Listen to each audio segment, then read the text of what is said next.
ఉద్యోగాలు ఇస్తామంటూ మోసం చేసిన ఘటన నిజామాబాద్ జిల్లా వెలుగులోకి వచ్చింది. ఓ మహిళ ఏదైతే చాలా మంది దగ్గర ఉద్యోగాలు ఇస్తామంటూ ఫోర్జరీ సంతకాలు చేశారు. గత కలెక్టర్, ఇప్పుడున్న కలెక్టర్ల సంతకాలు, జిల్లా కలెక్టర్ కార్యాలయం ఉన్నతాధికారులకు సంబంధించిన ఉద్యోగాలు ఇస్తామంటూ వారి సంతకాలు ఫోర్జరీ చేసిన ఘటన నిజామాబాద్ జిల్లాలో ఆలస్యంగా వెలుగులోకి వచ్చింది. దీనిపైన కేసులు నమోదాయి.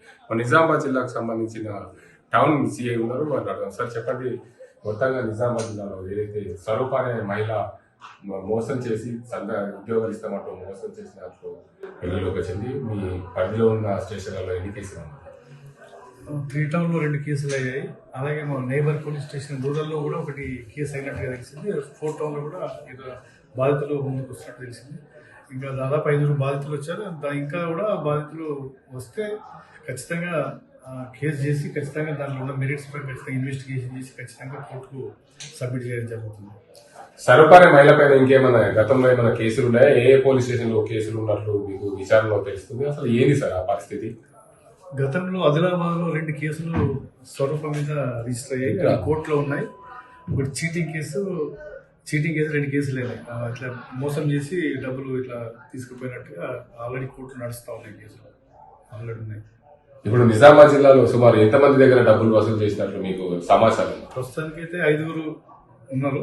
ఇంకా మనం ముందు ఎంక్వైరీలో ఎంతెంత తీసుకు ఇప్పుడు దాదాపు ఇప్పుడు ఉన్న దాని ప్రకారం ఒక 10 లక్షల వరకు ఉంది. ఇంకా మనం బాధ్యులు ముందుకు వస్తే, ధైర్యంగా ముందుకు వస్తే ఇంకా బయటపడుతుంది. జిల్లా ఉన్నతాధికారుల సంతకాలు కూడా ఫోర్జరీ చేశారు. అంటే జిల్లా కలెక్టర్, గత కలెక్టర్ సంతకాలు కూడా ఫోర్జరీ చేసి ఉద్యోగులు ఇస్తామంటూ పేపర్లు చూపించారని చెప్పి ఆమె పైన బాధితులు చెప్తున్న పరిస్థితి. అంటే బాధితులు చెప్తున్నారు, మాకు డబ్బులు తీసుకొని పేపర్ చూపించిన మీకు వస్తుంది జాబ్, ఇంకా కొన్ని డబ్బులు ఇస్తే వస్తాయని చెప్పి పేపర్ చూపించాలి. పేపర్ మాత్రం బాధితులకు ఇవ్వలేదు. అది కూడా ఎంక్వైరీలో, ఇన్వెస్టిగేషన్ లో మనకు క్లారిటీ వస్తుంది. ఏదైతే మీ డిపార్ట్మెంట్ కి సంబంధించిన వ్యక్తి బేరాజు కూడా ఉన్నట్లు తెలిసిన రైల్వేలో ఉద్యోగం చేస్తారు. ఆయన పైన ఎలాంటి చర్య తీసుకుంటారు? అతని మీద కూడా, హెడ్ కానిస్టేబుల్ మీద కూడా అలిగేషన్స్ వచ్చినాయి. దాన్ని ఆ యాంగిల్లో కూడా ఖచ్చితంగా మేము డీప్గా ఎంక్వైరీ చేస్తున్నాం. ఉన్నతాధికారుల సూచన మేరకు ఈ కేసులో అంటే పటిష్టంగా టీమ్ ఆధ్వర్యంలో ఇన్వెస్టిగేట్ చేయడం జరుగుతుంది. ఖచ్చితంగా ఎవరు తప్పు చేసినా చట్టం ముందు ఖచ్చితంగా వాళ్ళు కలగాల్సిందే. ఖచ్చితంగా ఆయన తప్పు చేసినట్లయితే ఆయన మీద యాక్షన్ ఉంటుంది. ఈ ఘటన తర్వాత ప్రజలకు ఎలాంటి సందేశం ఇస్తారు?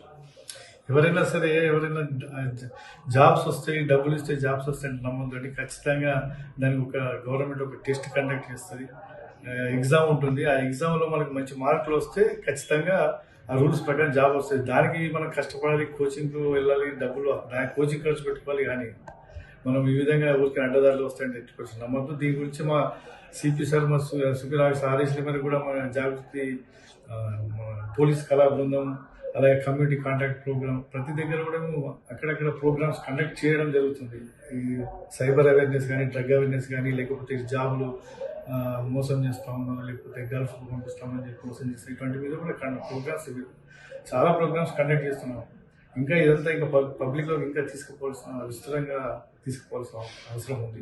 ఖచ్చితంగా ఎవరు కూడా నమ్మకూడదు. ఇట్లా జాబులు ఇస్తామంటే ఖచ్చితంగా నమ్మకూడదు. మన కష్టాన్ని నమ్ముకోవాలా, ఎగ్జామ్ రాయాలి, అప్పుడే దాన్ని అది అందులో మనకు కరెక్ట్గా అది జరిగింది. అంతేగాని ఈ విధంగా ఇటువంటి అడ్డుదారులలో ఎవరికి కూడా నమ్మకూడదు. ఉద్యోగాల పేరుతో మోసం చేశారని చెప్పేసి బాధితులు ఇచ్చిన ఫిర్యాదు మేరకు గొట్టే స్వరూప మీద మరియు కుబేరుడు హెడ్ కానిస్టేబుల్ మీద 3 టౌన్లో 2 కేసులు రిజిస్టర్ అయ్యాయి. ఇందులో మేము విచారణ చేస్తున్నాం. దీని మీద దొరికే ఆధారాలను బట్టి, మెరిట్స్ని బట్టి ఖచ్చితంగా యాక్షన్ తీసుకుంటాం. ఎవరు తప్పు చేసినట్టు తెలిసినా వాళ్ళ మీద చర్య తీసుకుంటాం. ఇందులో అమాయకులైన వాళ్ళని,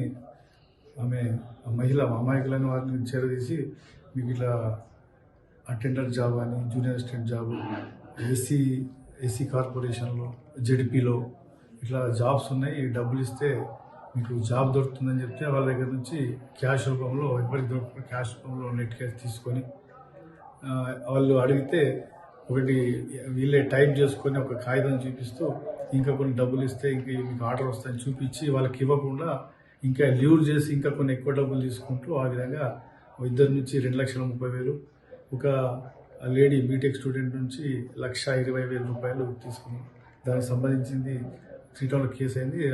రిజిస్టర్ కేసు దర్యాప్తు చేయడం జరుగుతుంది. పై అధికారుల ఆదేశాల మేరకు ఈ ప్రత్యేకంగా ఒక టీం ఏర్పాటు చేసి దీనికి సంబంధించి ఇన్వెస్టిగేట్ చేస్తూ ఉన్నాం. అదేవిధంగా ఈమె మీద నిజామాబాద్ నగరంలో రూరల్లో ఫోర్టౌన్లో కూడా ఇంకా కొన్ని కేసులు కంప్లైంట్స్ బాధితులు కూడా ముందుకు వచ్చి కంప్లైంట్ ఇవ్వడానికి ముందుకు వస్తున్నారని తెలిసింది. దీని పట్ల ఖచ్చితంగా ఎవిడెన్స్ అంతా కూడా ప్రాపర్గా కలెక్ట్ చేసి ఖచ్చితంగా కోర్టుకు సబ్మిట్ చేస్తాం. హెడ్ కానిస్టేబుల్ కూడా వస్తా ఉందని చెప్పి హెడ్ కానిస్టేబుల్ కూడా హెడ్ కానిస్టేబుల్ ఎలిగేషన్స్ వచ్చినాయి. ఆ దిశలో కూడా మేము ఎంక్వైరీ చేస్తున్నాం. ఒకవేళ ఆయన కూడా తప్పు చేసినట్లయితే ఖచ్చితంగా లా యాజ్ పర్ లా ఖచ్చితంగా గట్టి యాక్షన్ పైకి నివేదిక పంపడం జరుగుతుంది. ఈ కలెక్టర్స్ అన్ని ఫోర్జరీ చేశారని చెప్పేసి అంటే ఆమె అంటే మీకు జాబ్ వచ్చిందని చెప్పేసి ఒక పేపర్ చూపించారు మాకు. ఆ పేపర్ చూస్తే వచ్చినట్టుగా ఉంది కానీ మాకు ఇవ్వలేదని బాధితులు చెప్తా ఉన్నారు. సో ఆ విచారణలో ఒకవేళ ఏమైనా దొరికితే దాన్ని బట్టి కూడా అది నిజమా కాదని వెరిఫై చేస్తాం. అంటే హెడ్ కానిస్టేబుల్ ఏమి కూడా సాధ్యం చేసి అది పర్సనల్ అనేది మాకు ఎంక్వైరీలో తెలుస్తుంది ఇన్వెస్టిగేషన్. అసలైన తొలి వెలుగు. ఫాలో వాట్సాప్ @తొలి వెలుగు official.